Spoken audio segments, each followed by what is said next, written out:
It's time for the Your Personal Bank Show with Ferenc Toth. In an era of chaos, confusion, and craziness, Ferenc is a voice for common sense. As a financial literacy educator, speaker, and entrepreneur, Ferenc cuts through the noise to help us understand how current events affect our money, economy, and our freedom. Now, here's Ferenc Toth. Welcome to the Your Personal Bank Show. This is Ferenc. If you want to reach me, you can do so at yourpersonalbank.com. That's yourpersonalbank.com. And yes, you will reach me. The House has passed what Trump calls the big, beautiful bill. Now goes to the Senate, and hopefully it should pass. It is expected to do so with some minor tweaks. Some of the things that are positive that I like about this bill are the Trump tax cuts become permanent. In fact, what's known as the Trump tax cuts were set to expire after 2025, and it would have been the largest tax increase in history. It would affect nearly every American who pays taxes. The tax brackets would have reverted back to 2016 levels, which would have been higher for nearly every taxpayer. So this is good news. Also, it provides some permanency. Temporary laws that go into effect for 10 years only, it's somewhat difficult for individuals and businesses to plan long term in terms of what tax rates are going to be. These are the rates that we will be dealing with until a future Congress changes rates. Also, no tax on tips and no tax on overtime are part of this bill that passed. That is encouraging because for the most part, the people that earn tips, I've discussed this on a number of occasions previously, I believe a tip, somebody who provides a service for you and does a good job. That is an arrangement between me and the person providing that service. The government should have no business getting involved with that activity. And if somebody provides extraordinary service, I'm going to give them a bigger tip. And if they provide poor service, they're going to get a smaller, sometimes even no tip if deserved. This, I think, is a very positive thing and will encourage people to provide better service in general, particularly given the fact they will get to keep all that they earn, and deservedly so. Secondly, it will require less enforcement, which means less IRS agents, less government interference, less government involvement. Those are all good things. No tax on overtime I like a lot also because if somebody's working extra hours because they want to make some extra money or they're extra ambitious, they shouldn't be punished for that extra effort. If they want to get ahead or catch up or get out of debt or any of those kinds of things, or maybe work harder for a while to save up for something, perhaps purchasing a house or some other big ticket item, they're not going to be punished for doing so. I think that is a good thing. I'm not a big fan on taxing labor in general, by the way. I think it's a punishment for somebody's effort. Morally speaking, I don't believe that should be done, but that's a whole different argument. There are now citizen and work requirements for Medicaid. Now, this is where a lot of the times the legacy media and politicians have been throwing up a lot of misinformation and disinformation, as the left likes to say. It turns out the work requirements are based on younger, able-bodied adults who have no dependents. About 40% of the expansion of Medicaid recipients over the past several years are aged 19 to 34 and have no kids, likely a result of putting many illegal immigrants on Medicaid, but that's a whole nother issue. But Medicaid was never designed to support young, able-bodied adults. So this is a good thing. Work requirement, by the way, I think is extremely generous. It only requires 80 hours of work per month.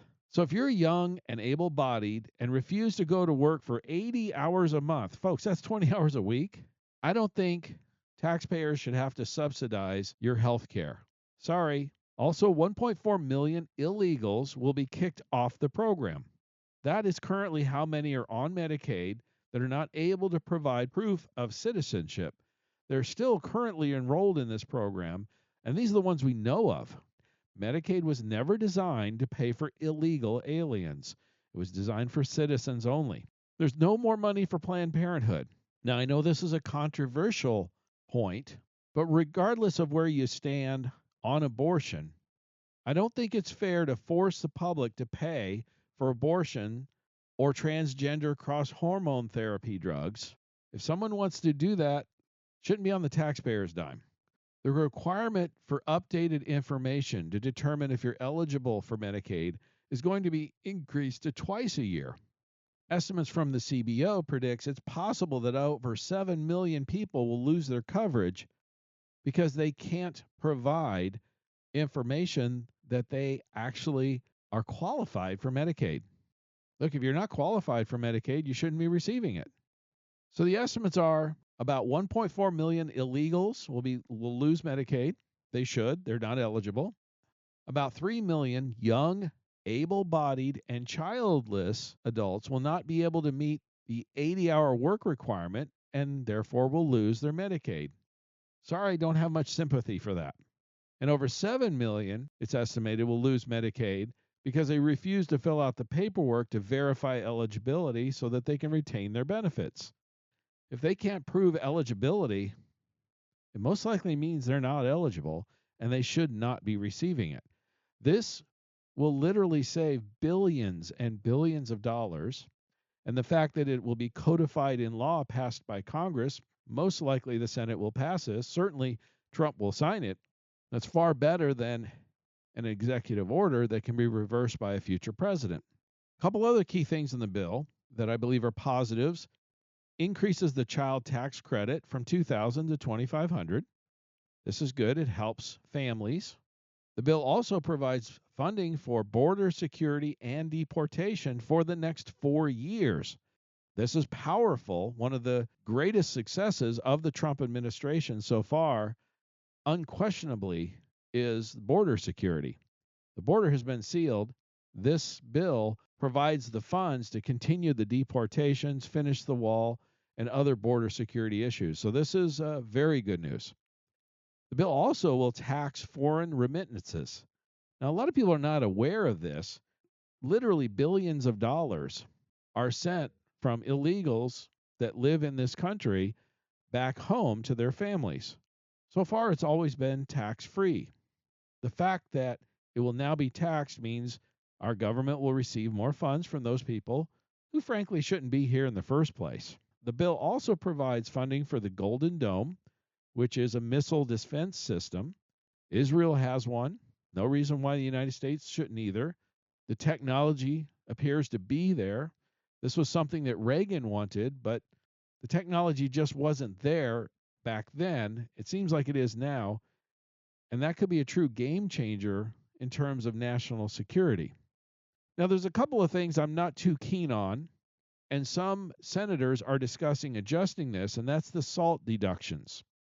Now, a lot of people are not aware of what SALT deductions are, and it really applies for those who have high state taxes, high property taxes. These are typically blue states like New York, California, have very high tax rates, and a SALT deduction allows an individual who's paying a high amount of taxes to the state, it allows them to deduct those taxes on their federal tax forms.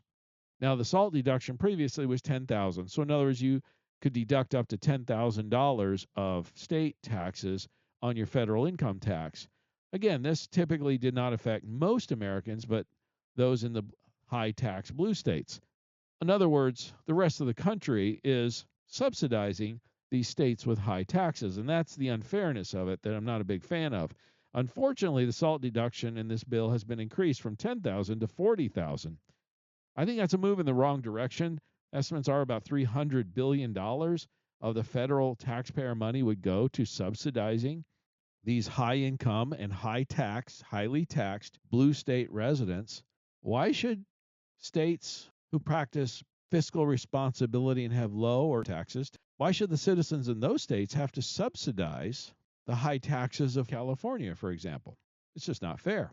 California, just like other states, should be more fiscally responsible. Another thing that I'm not particularly happy with is, although this bill does reduce green energy subsidies, it does not eliminate them. I do not believe the federal government and taxpayers should be subsidizing a form of energy that is both, in many cases, not commercially viable and is unreliable. If green energy wants to provide energy to our grid, It needs to be commercially viable and be done when it makes sense from an economic standpoint, not something the taxpayers fund. Because we have plenty of energy. Fuel prices have been coming down. We have, it's estimated, approximately 100-year supply of oil, 200-year supply of natural gas. Trump recently has signed an executive order encouraging nuclear energy production. That's a powerful form of energy that I know sometimes is controversial, but for example, France produces much of their electricity and energy needs from nuclear, and they seem to do just fine with it. So if the French can do it, I think we can do it too.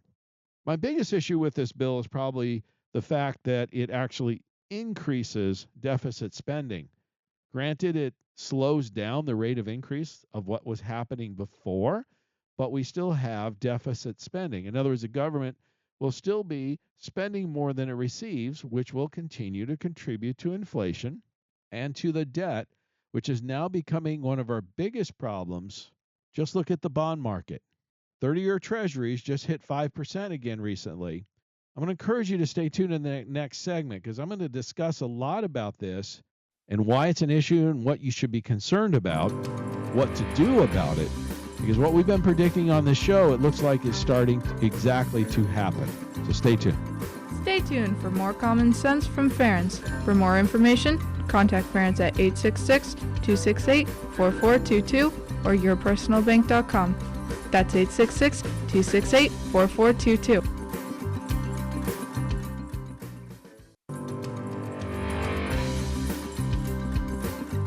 Welcome back to the Your Personal Bank Show with Ference Toth.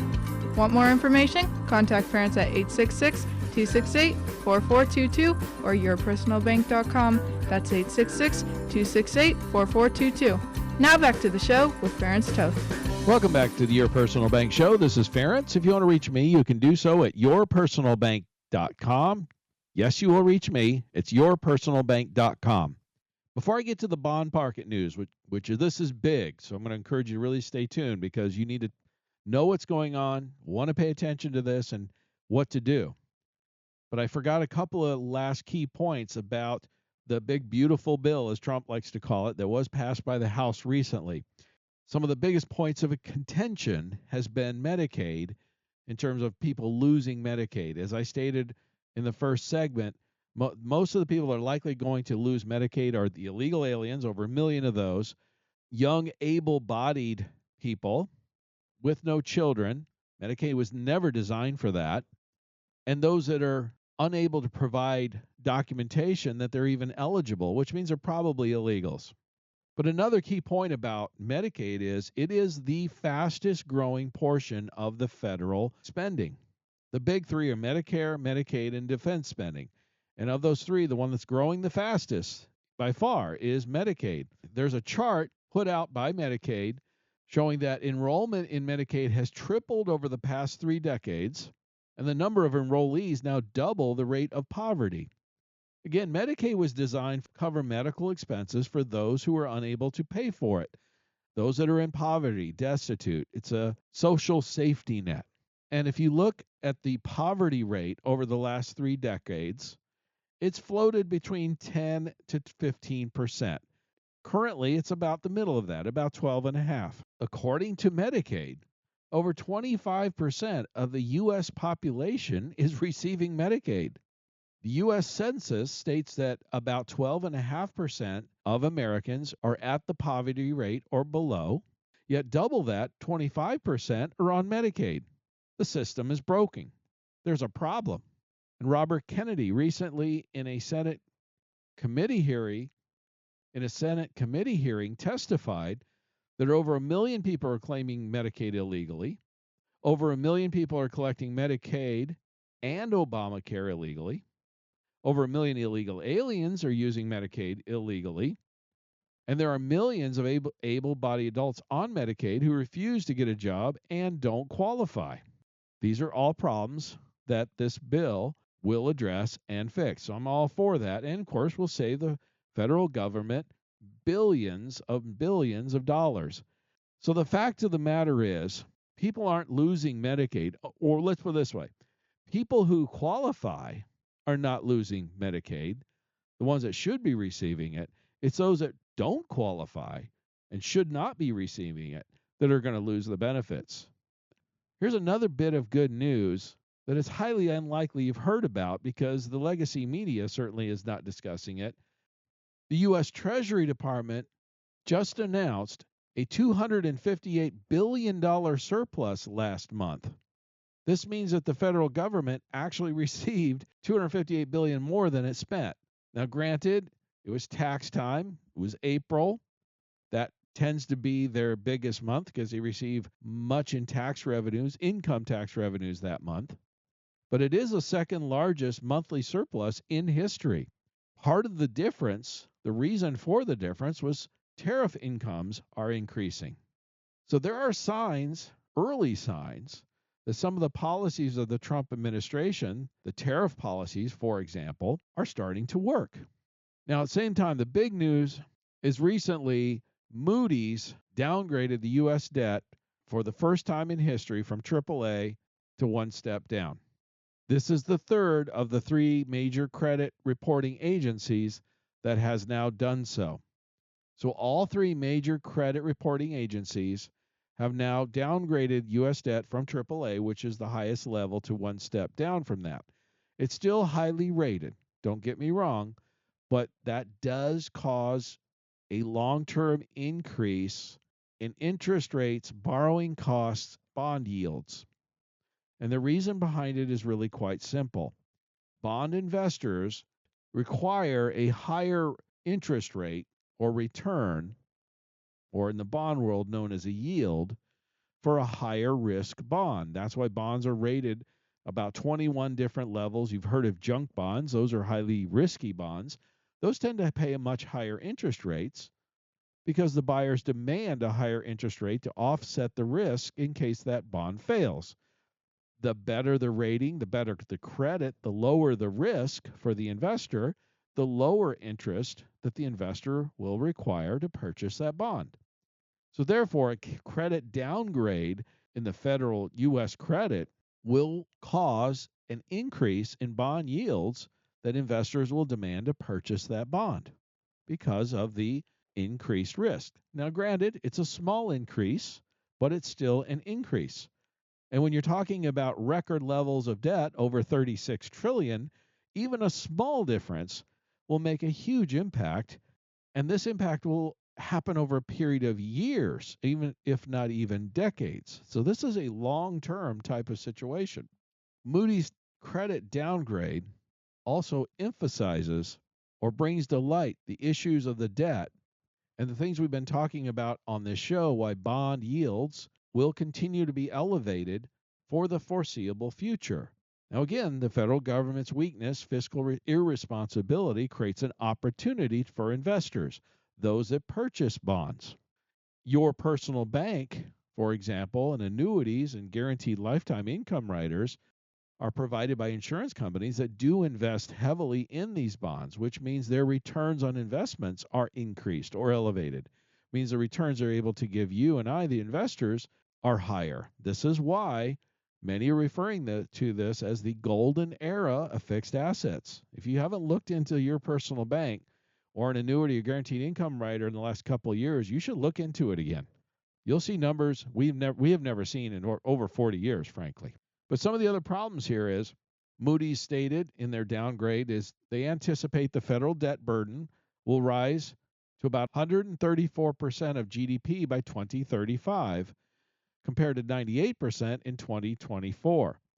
Not even in World War II did we see U.S. to GDP rise over 120%. The point Moody's was saying is interest payments by 2035, just 10 years from now, would absorb about 30% of U.S. revenue, which will be an increase to about 18% right now.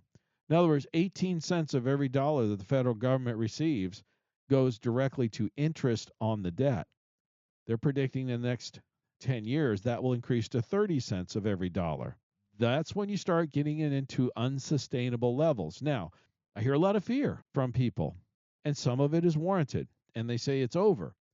This is why I'm not a doomsdayer. The federal government is still making money. In fact, they're making record amounts of money. And one of the ways to solve this is to increase the economy. Economic growth could outpace the debt potentially. That's why Trump raising approximately $10 trillion now of investment into the United States is so important. It becomes vital because the percentage of the debt is going to increase. If the GDP or the economy doesn't grow along with it or at even a faster pace, then we truly are in a debt spiral, and it is too late. The reason for hope is that through the actions the Trump administration is taking, stabilizing tax rates, reducing regulations, encouraging investment into the United States, reshoring manufacturing, increasing tariff revenues, all those things are going in the positive column and will help GDP, gross domestic product, help economic production growth, increase tax revenues for the government, be able to keep up with this debt crisis that we are facing. We have a major issue. There's no two ways about it. But are we at the cliff where we're past the point of no return? And the answer is no. Again, the current debt to GDP ratio of interest is about 18%. That's expensive, but manageable. If the spending continues, which unfortunately still is, and the growth doesn't correspond and grow at least as fast, if not faster, when we start approaching the 130% ranges, as Moody's points out, those are levels that become unsustainable. That's when we have gone past the point of no return, and significant corrections economically will have to occur. The most likely of those scenarios would be austerity measures. This is what Greece went through about 15 years ago. Many other countries have. Bond buyers at that point would balk. They'd be refused to purchase the bonds, and the government would then be forced to live within its means, which means all government services and spending would be forced to be reduced, currently at levels of about 30%. So every dollar that government dollar goes out would be cut by about 30%. That would be literally everything, but we're not there yet. We're about 5 to 10 years away from that. What's going to happen in the meantime? Bond interest rates, bond yields are going to increase as we get close, if that continues, if we get closer and closer to that higher percentage of revenue having to go to interest payments. Until that gets resolved, the bond buyers are going to require higher interest rates to purchase those bonds because the risk is increased. It's elevated. Again, this creates an opportunity for you and I. Investing in fixed assets, interest rate sensitive assets, things like your personal bank, annuities, guaranteed income riders, things like that. Stay tuned in the next segment. I want to discuss why the bond market is the greatest threat to asset values, particularly in the stock market, but also in the real estate market. This is something you don't want to miss. Stay tuned for more common sense from Ference. For more information, contact Ference at 866-268-4422 or yourpersonalbank.com. That's 866-268-4422.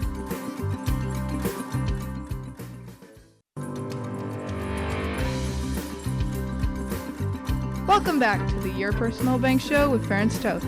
Want more information? Contact Ference at 866-268-4422 or yourpersonalbank.com. That's 866-268-4422. Now back to the show with Ference Toth.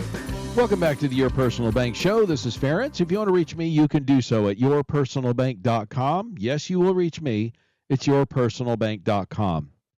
So recently, the 30-year Treasury hit 5%. It has not been at those levels since 2007. So this is a really, really big deal. The bond market is the greatest threat to asset values in the stock market and the real estate markets. And here's why. Many of your institutional investors, pension funds, insurance companies, sovereign wealth funds, are primarily concerned about generating revenue or cash flow for their investors.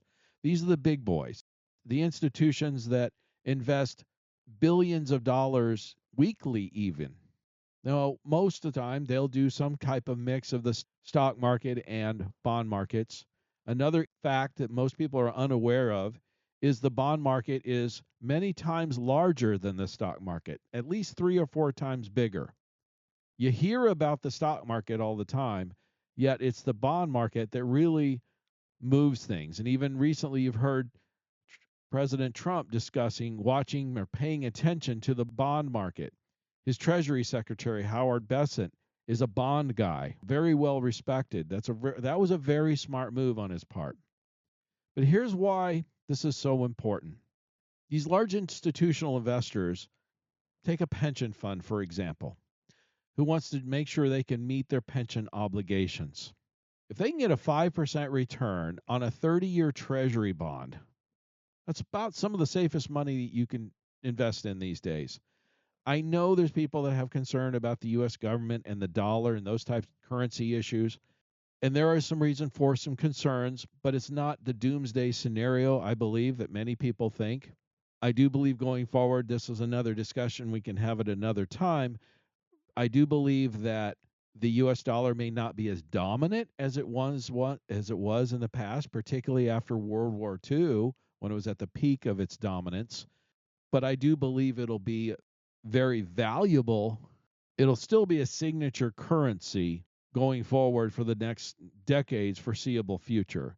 Even though there are issues, we're still about a third of the world's GDP, the United States is. So it's still a very strong economic situation, despite its weaknesses or challenges. Compared to the rest of the world, many of them are way worse.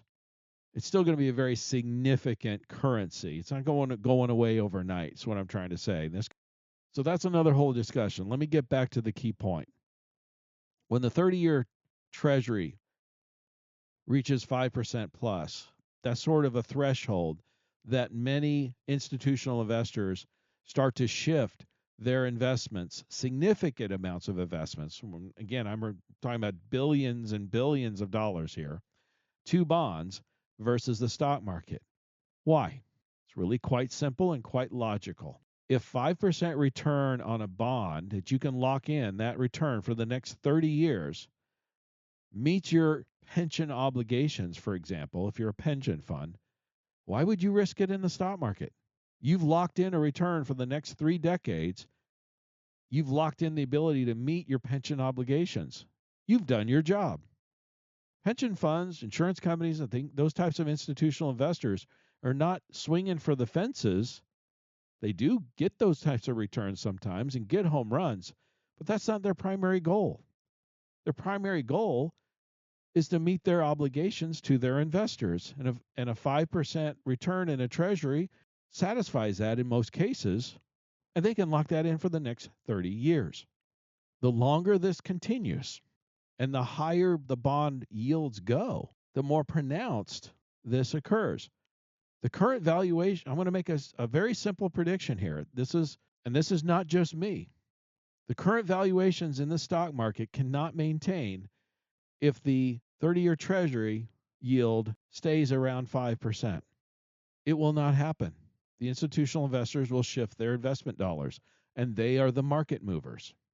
And again, it's perfectly logical. Why wouldn't they not do it? Now, the average investor typically doesn't have that ability because they don't have the large amount of dollars that you would, say, purchase at a bond auction. So one of the ways individual investors can take advantage of this phenomenon is invest with companies that invest in these bonds, like insurance companies.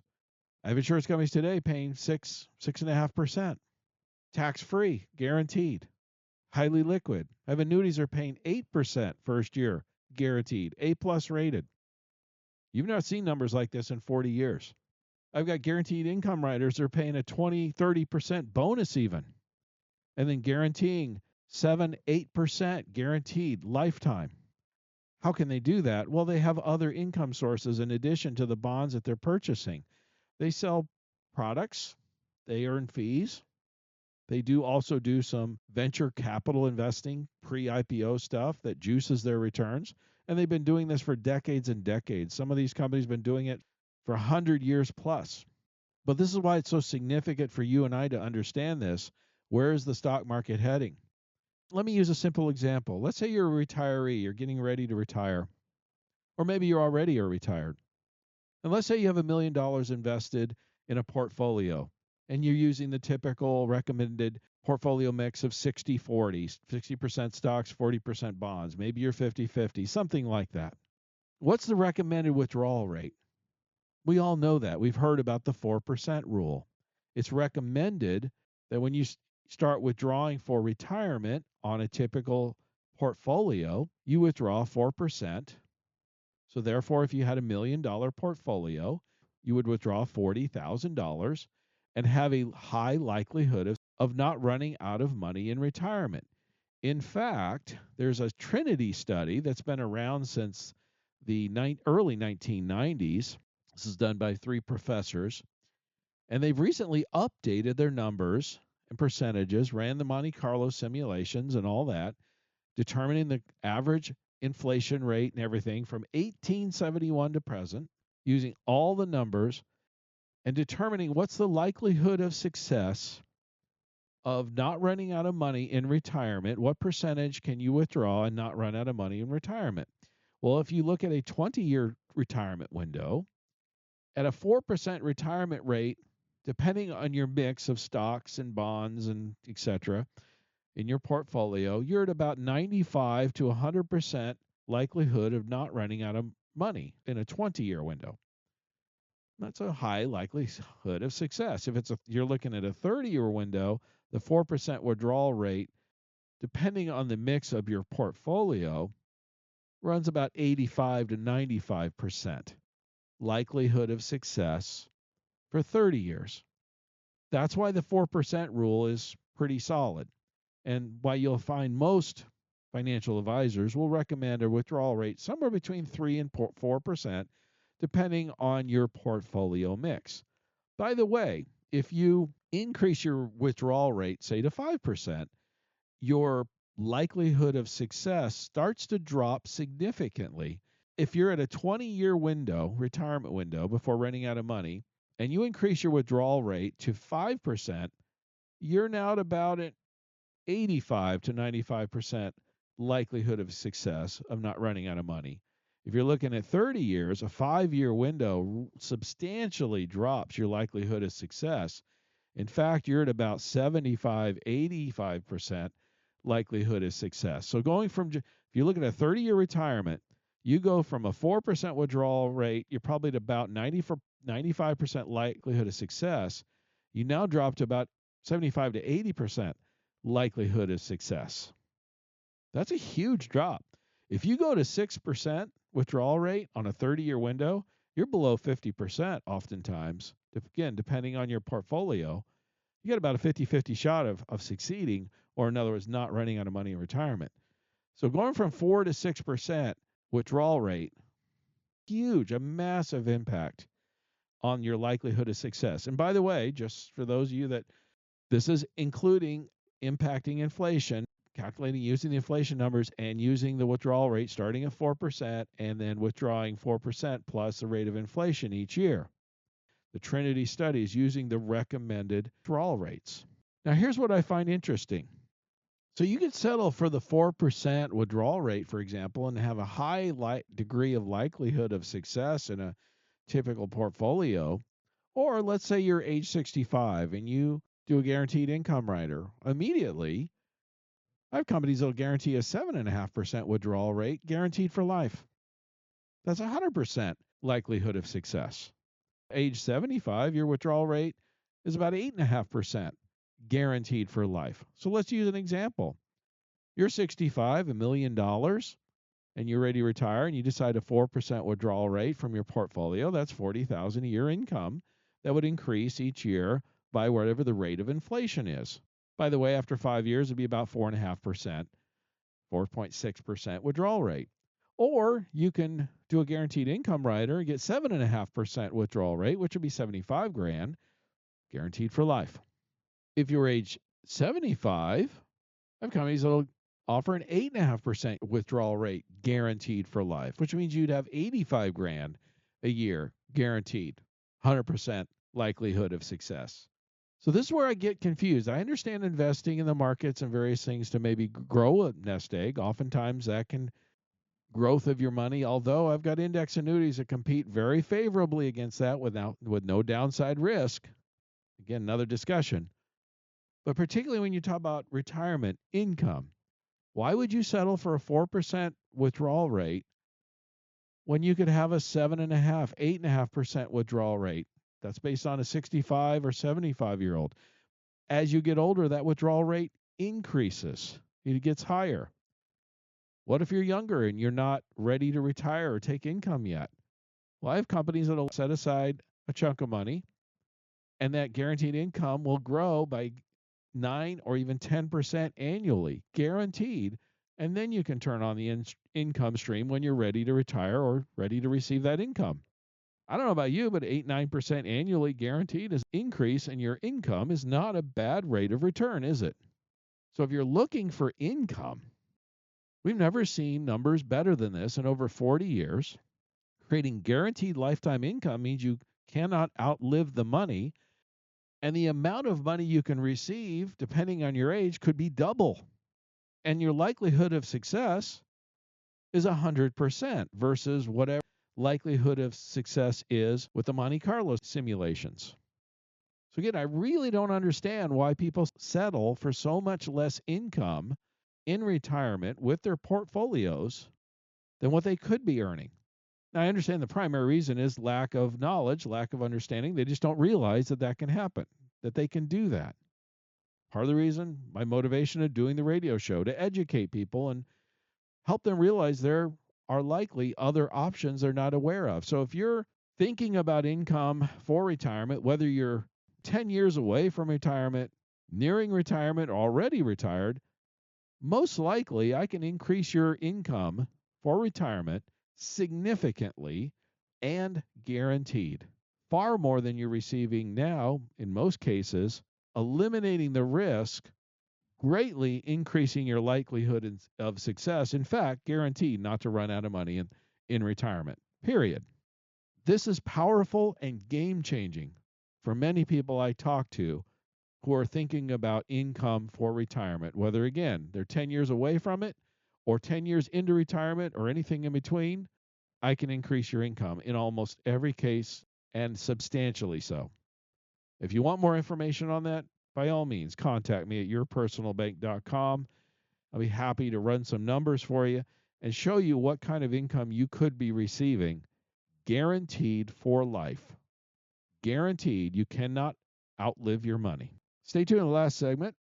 I got some more information I want to share with you about the real estate market that I think you're going to find quite eye-opening. Stay tuned for more common sense from Ference. For more information, contact Ference at 866-268-4422 or yourpersonalbank.com. That's 866-268-4422.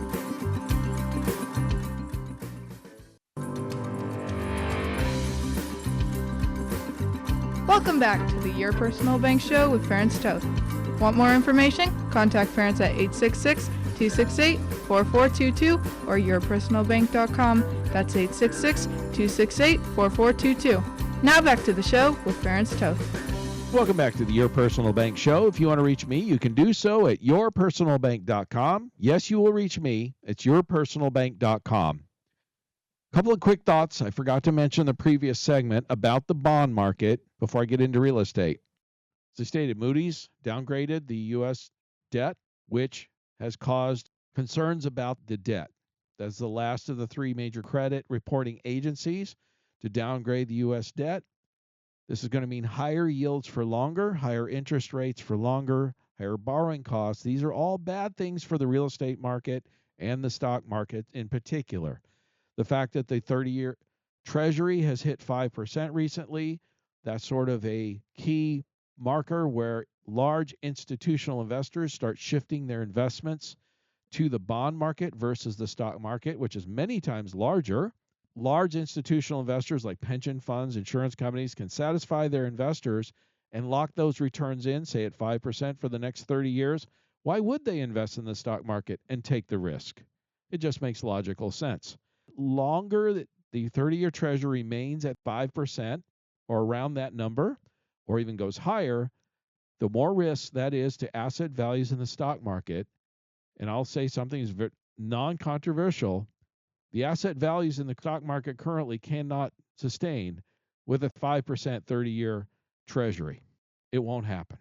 But another big issue and reason why bond yields interest rates on bonds are likely stay higher for longer is Japan's. It's not just the United States, but Japan's bond market is also imploding.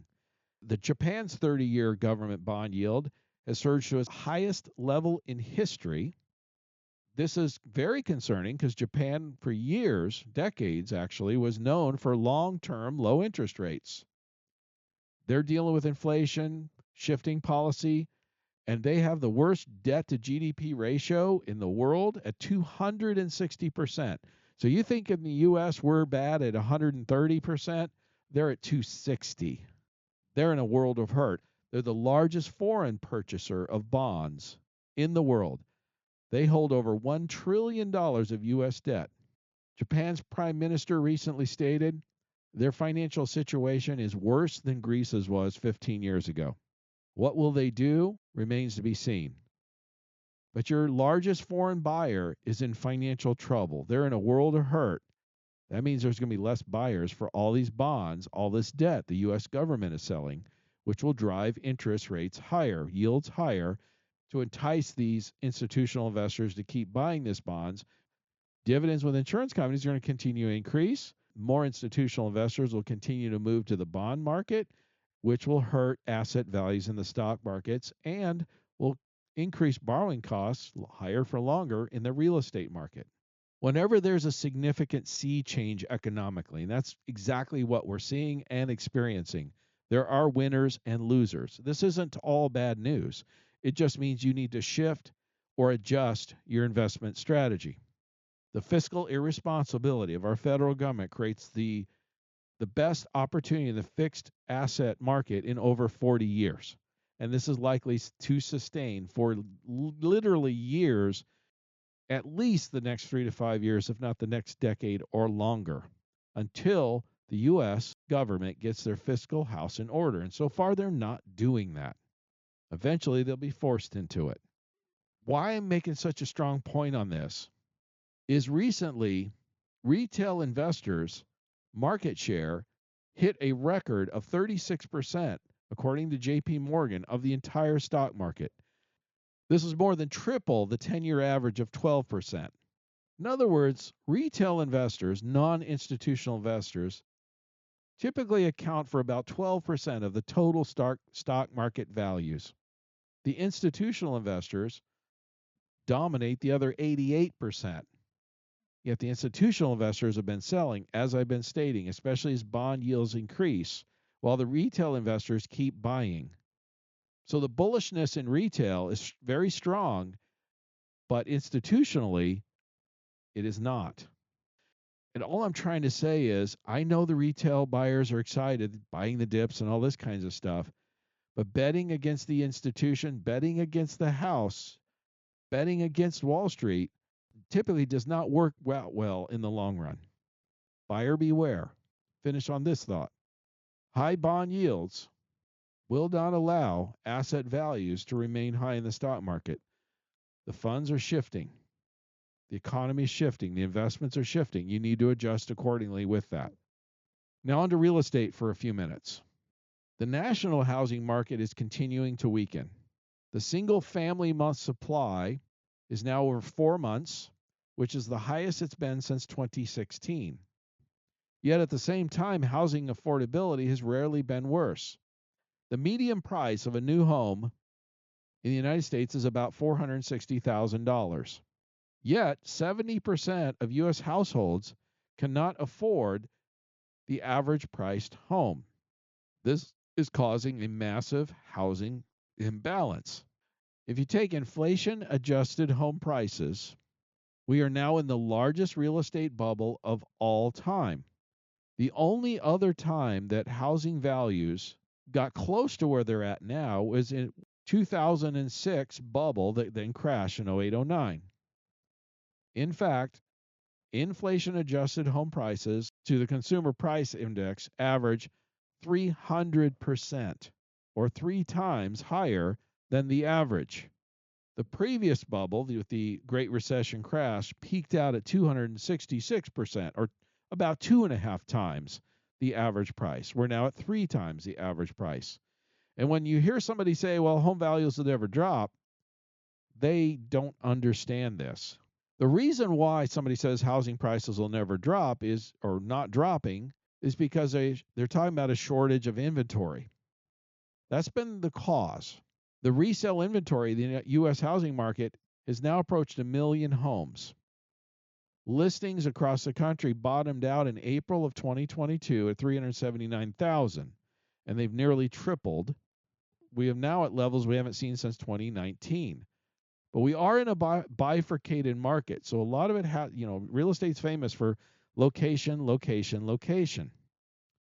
It turns out of all the listings, available homes for sale in the United States, the vast majority are in the south and the western part of the U.S. The Midwest and the Northeast still have housing shortages. The supply of homes in the Northeast United States is less than half of pre-COVID levels. Yet in the South and the West are now back at pre-COVID levels. And to give you an illustration and give you an example, if we take a look at New York versus Florida, housing inventory in New York is currently 44% below pre-pandemic levels, while in Florida it's 22% above pre-pandemic levels. So the fact that you have, in roughly half the country, supplies of homes at or above average with all-time record high prices means it's almost certain we're going to see reductions in housing values. Buyers realize this. It takes time for sellers to realize it. The housing market moves slowly. And there's still a lot of sellers out there that think, oh gosh, my neighbor sold this home for $1 million, so I can do it too now. And they don't realize those days are long gone. And they might try to list it for 900 and they get no buyers. And they go to 800 and they get no buyers. It takes a while to realize that. And here's another reason why home values are likely to decline, particularly in areas where the supply has increased. Average home value right now is about $462,000. Let's assume you have an average house payment of $1,850 a month, and that's about the median average in the United States. With a 2.7% rate, that house is worth $462,000, which is the national average. At a 7% rate, that same home is worth $280,000. Interest rates have a huge impact on the true value of a home. Are homes that are worth $462 now going to drop to $280? I don't know, but I do believe they're going to adjust significantly in the fairly near future. Again, as I stated, the housing market moves slowly. It just takes time for people to realize this. There's a lot of stuff going on these days. There's a lot of concern. There's even some fear. I get economic questions all the time. What do you think about this? What do you think about that? What should I do? There's a lot of uncertainty. There's a lot of volatility. And I believe those things are going to continue for the foreseeable future, certainly in the next year or two. Increasing your cash available, liquidity is important, reducing your downside risk. With a strong bond market, if this continues, keep close eye on the 30-year Treasury. If it continues to hover around 5% or more, perhaps even expect asset values in the stock market to move in a general downward direction, because institutional investors will start moving or shifting their investments from the stock to the bond markets to lock in those returns. Those returns are likely going to stick around for quite some time, higher for longer, because the concern of the bond market is the debt, and that problem's not going away anytime soon, including this latest bill that the House passed. You can take advantage of the fiscal irresponsibility of the federal government and lock in record levels of guaranteed lifetime income for retirement if that's what you're looking for. Instead of constraining yourself to the 4% withdrawal rate that's recommended by Wall Street on a typical portfolio, you can get guaranteed lifetime incomes of 7.5% if you're 65 immediately, 7.5%, 8.5% if you're 75 immediately, guaranteed for life. If you're older, those percentages are higher.